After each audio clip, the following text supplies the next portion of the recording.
Baik, Assalamualaikum warahmatullahi wabarakatuh. Selamat pagi, siang, sore, dan juga malam. Di sini kami akan mempresentasikan hasil tugas kelompok metode visualisasi data tentang reduce histogram. Untuk anggota kelompoknya ada saya sendiri, Hulika Malkan, kemudian ada Irena Cahya Resina, berikutnya ada Shalaisha Nisrina Anataya, dan Arsita Wiwit Yasuning. Baik, langsung saja kita mulai ke pendahuluannya. Jadi, redus atau pengurangan histogram merupakan strategi yang bertujuan untuk mengurangi kompleksitas data dengan mengeliminasi item atau atribut yang tidak relevan atau berlebihan.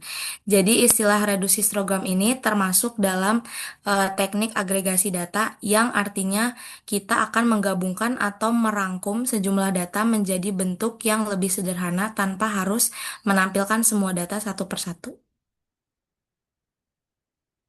Berikutnya untuk kegunaan, jadi reduce histogram ini memiliki beberapa kegunaan. Yang pertama filter untuk menghilangkan item dengan eliminasi.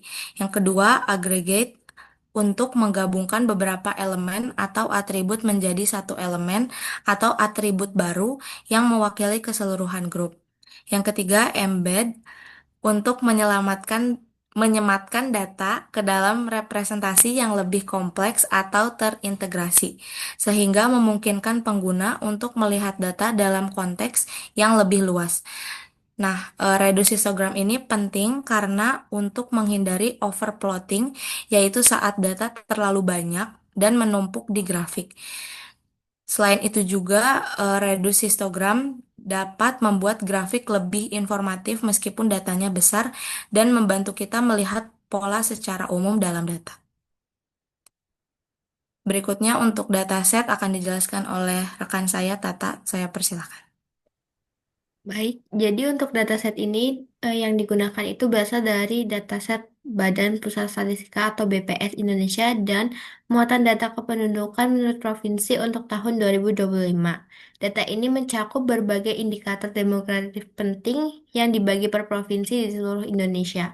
Dua variabel utama yang divisualisasikan dalam bentuk reduksi histogram adalah kepadatan penduduk serta laju pertumbuhan penduduk. Next.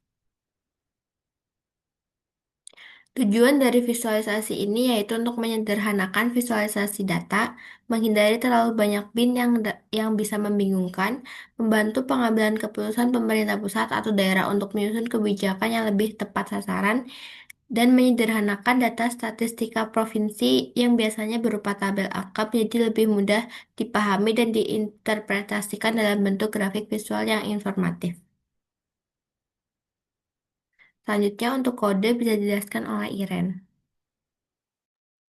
Baik, terima kasih atas waktu dan kesempatannya.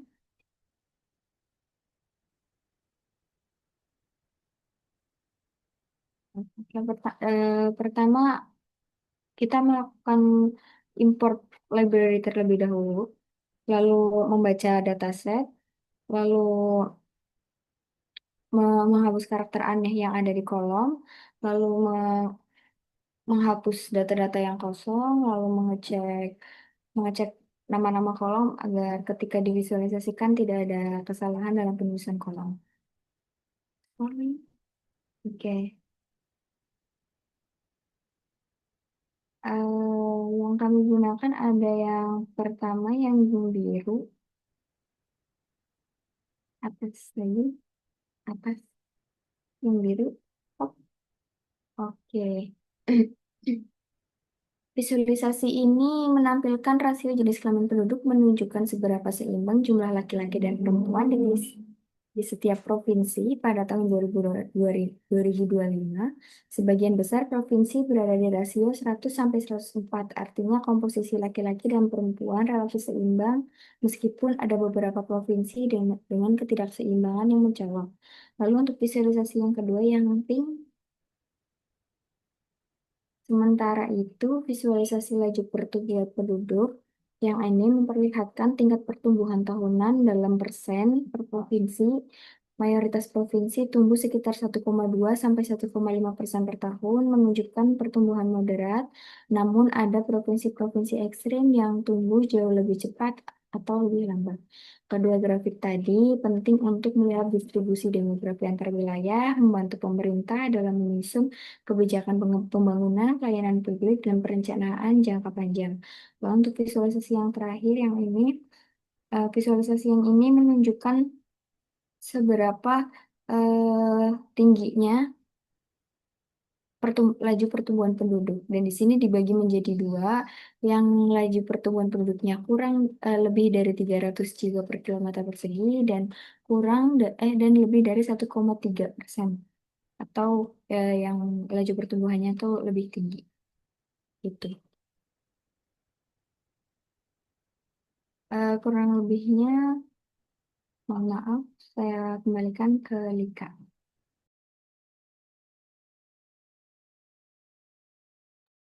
Baik, untuk selanjutnya hasil dari visualisasi dan interpretasi akan disampaikan oleh Ana. Kepada Ana saya persilakan.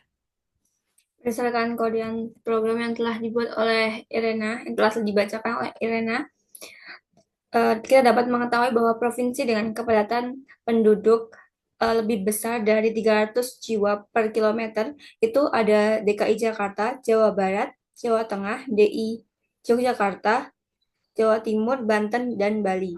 Dengan yang paling tinggi yaitu DKI Jakarta dengan jumlah penduduknya per kilometer itu 16.000 jiwa per kilometer persegi. Kemudian yang selanjutnya itu ada provinsi dengan pertumbuhan penduduk yang tinggi yaitu di atas 1,3%. Ada Aceh, Sumatera Barat, hingga Papua Pegunungan. Dengan yang paling tinggi yaitu Kalimantan Timur yang laju pertumbuhan penduduknya di atas 2,5% pada tahun 2025. Selanjutnya, next.